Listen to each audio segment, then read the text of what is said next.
Hi, I'm Rachel, here with my cat Leia.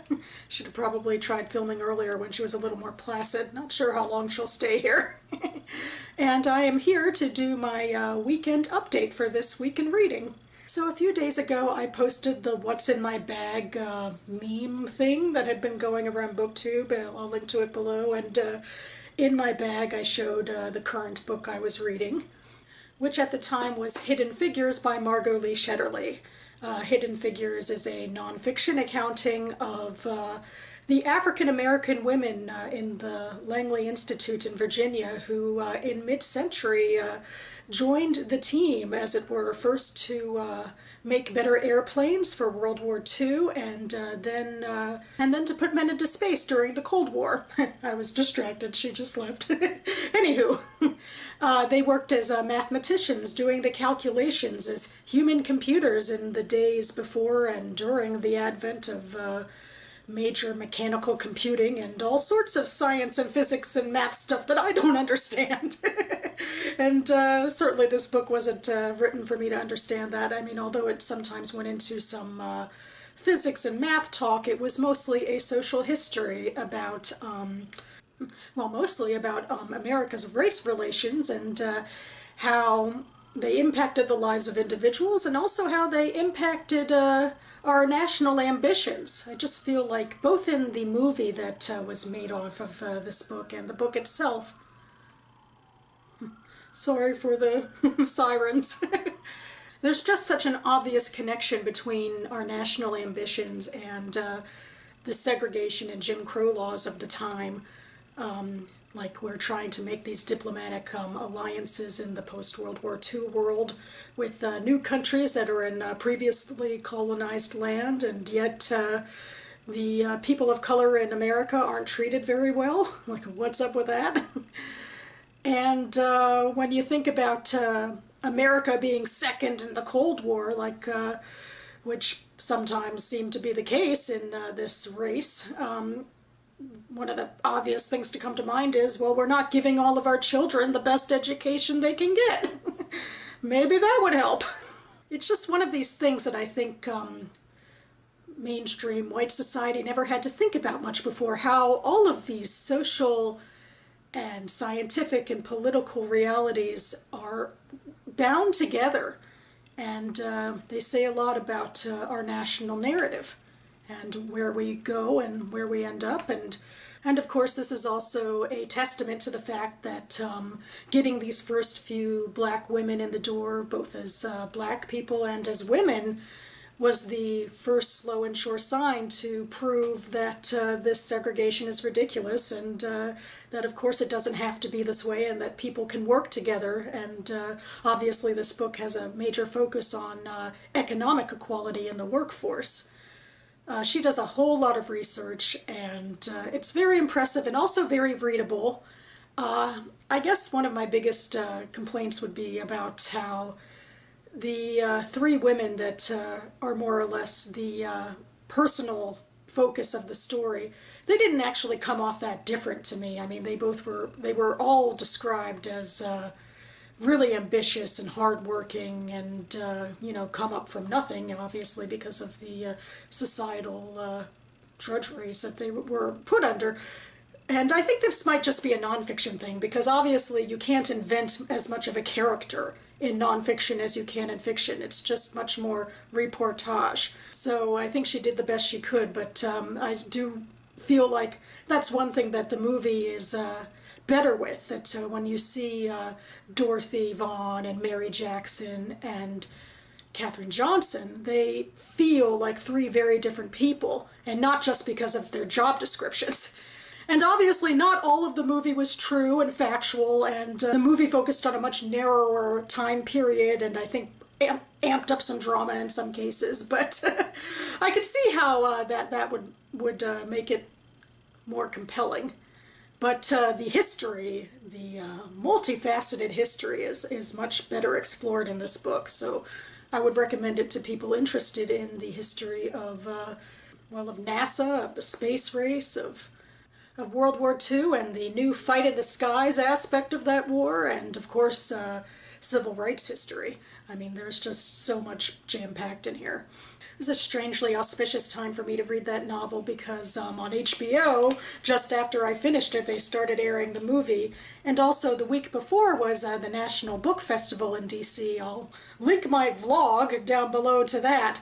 And I couldn't actually make it to Margot Shetterly's program, but it was apparently a pretty big hit because here I have this week's Library of Congress Gazette, which is a short little weekly publication, but it predominantly in this issue is about the Book Fest. And they have this whole article, this whole page of an article that is only on Shetterly's panel, and it talks about, well, what she says about how she came to feel the need to write the book about something that she knew so well from her personal history, but most of the rest of the world was like, oh, what? And also how so quickly the movie rights sold that she was writing the draft of the book as the script was being written, and that's just all sorts of weird, I would think.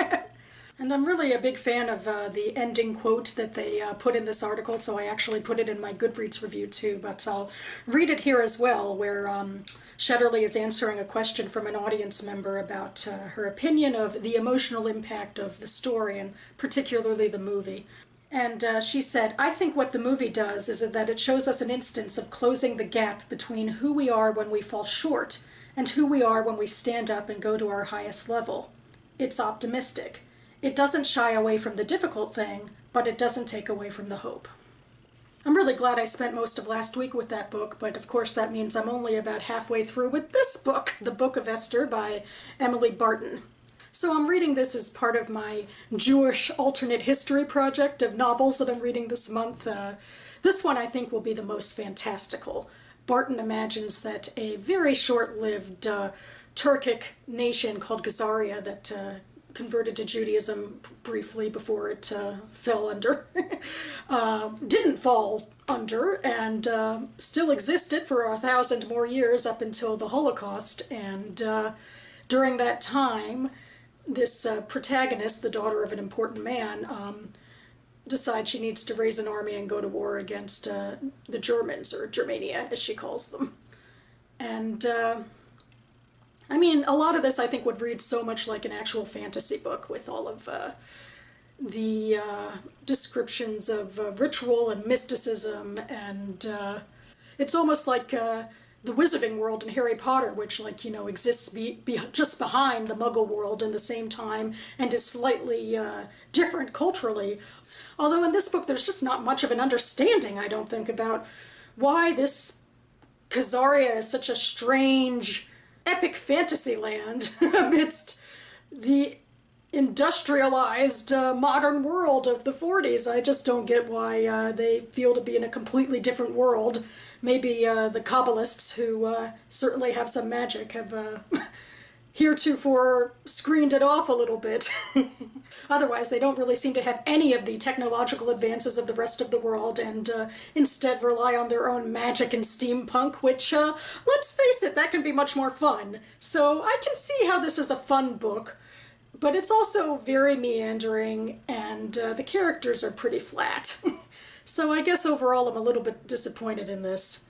I mean, I think to some effect Barton made it so mysterious and mystical because it's based a bit off of the Book of Esther, Esther being one of the only female heroines of the Bible, and here this Esther kind of wants to be Joan of Arc, or how she calls her, Johanna of Arc, Johanna de Arc, and, leading a golem army into battle, and sitting atop her steampunk horse that she has to turn on and rev up like an engine and all that, and fuel with petrol.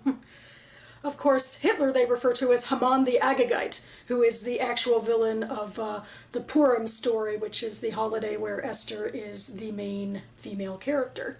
So, you know, it's cute and it's clever, and I certainly appreciate having all of this Jewish culture be explained in a sort of fantasy world, because I love fantasy and I love Jewish culture, but the emotional depth isn't there. So it's a shame in that way. I do believe my other two picks will have that emotional depth and be more grounded in reality. So here's the one that I want to read next. This is Judenstaat by Simone Zelitch. And I'll read from the flap about how it diverges from real history. On April 4th, 1948, the sovereign state of Judenstaat was created in the territory of Saxony, bordering Germany, Poland, and Czechoslovakia. 40 years later, Jewish historian Judith Klemmer has been charged with making a documentary film outlining the direction that Judenstaat has taken as a country on the world stage, from the Nazi atrocities of World War II to the liberation by Soviet troops.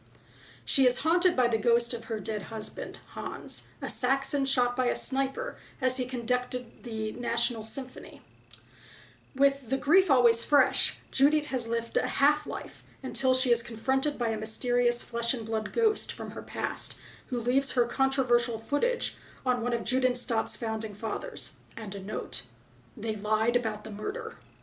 Judith's research into the footage, as well as what really happened to her husband, embroils her in a controversy and conspiracy, collective memory and national amnesia, and answers far more horrific than she imagined. So yeah, this one seems to be more in the dystopian vein. And most of it, I think, takes place far after Judenstaat, the country, is founded in an area that people might think is fair to give a country to the Jews, where they were persecuted and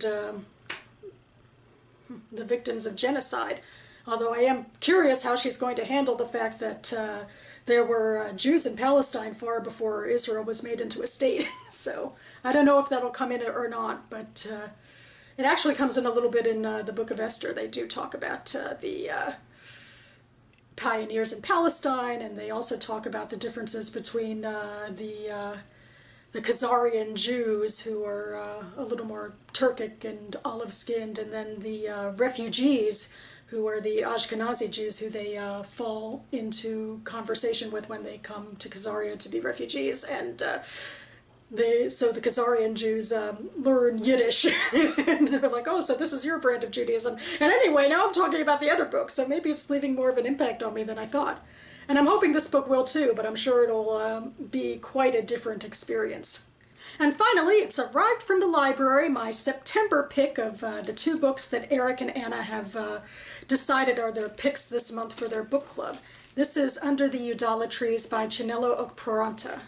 And I'll read from the flap again to give you a sense of what it's about.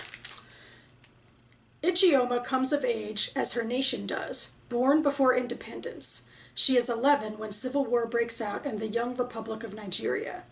Sent away to safety, she meets another displaced child, and they, star-crossed, fall in love. They are from different ethnic communities. They are also both girls.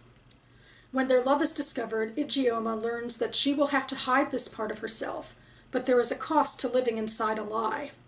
Inspired by Nigeria's folk tales and its war, Under the UDALA Trees shows, through one woman's lifetime, how the struggles and divisions of a nation are inscribed into the souls of its citizens.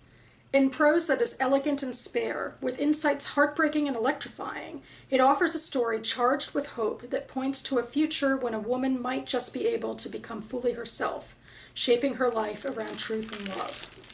This is one of those fascinating things. It's almost like Hidden Figures again, because it takes these different aspects, like the national narrative of a country in wartime, and then also these social truths and prejudices and oppression of gay people, because I'm assuming she can't be herself in that way. And we see it through the eyes of this individual. And so we get that big, broad scope, but we hopefully also get Ijeoma as a compelling character to show us her specific life. So I'm really looking forward to this. I've only ever read Americana by Chimamanda Ngozi Adichie, which isn't even really all that much about Nigeria, but she's a Nigerian author. So I'm very interested in reading one of her peers and a different take on Nigerian history, much more focused on Nigerian history. So yeah, I'm hoping this will be a very moving and informative story. So that about covers it for me. I always wonder what the point is of all of my rambling when there's not a cute cat behind me to distract you with her antics. But there we go. I hope you enjoyed it, and if you've read any of these books or are planning to, I'd love to hear about your thoughts on them, or about any of the books that you're reading or planning to read. So thanks so much for watching, and I'll see you next time.